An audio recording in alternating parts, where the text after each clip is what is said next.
ఒక విలేజ్లో ఉన్నామండి. ఈ ఏరియాలో ఫార్మింగ్ అంతా కూడా ఆర్గానిక్ ఫార్మింగ్ అంతా కూడా ఆర్గానిక్ అనే మాట మాట్లాడకూడదండి. నేను పూర్తిగా ప్రకృతి వ్యవసాయం అనేది ఇక్కడ జరుగుతుందండి. ఇలా స్ట్రిప్ ఫార్మింగ్ మెథడ్లో జరుగుతుంది. చూడండి, ఆ కొండపై నుంచి వాటర్ వస్తాయి. ఫస్ట్ ఆ ఫీల్డ్లోకి వచ్చి ఆ ఫీల్డ్లో నుంచి ఇలా ఆ వాటర్ స్టెప్ బై స్టెప్ ఇట్లా ఒక 4 to 5 kilometers వరకు కంప్లీట్గా ఈ వాటర్ అనేది ఫ్లో అవుతుందండి. అంటే న్యాచురల్గా, అంటే దీనికి ఎటువంటి ఫెర్టిలైజర్స్, పురుగు మందులు అనేవి అసలు వాళ్ళకి తెలియదు, వీళ్ళు వాడరండి. అట్ ది సేమ్ టైం ఈ ఏరియాలో మొత్తం ఆవులతో చేసిన గత్తము అని చెప్పి గత్తం అంటారండి వీళ్ళు ట్రైబల్ లాంగ్వేజ్లో. ఆ గత్తాన్నే వాడటం జరుగుతుందండి.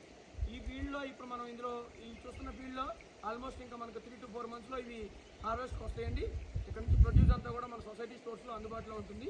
అంటే యాక్చువల్గా మనం ఏం తింటున్నాం అనేది చెప్పడం కోసం మేము చేస్తున్న చిన్న ప్రయత్నం అండి ఇది.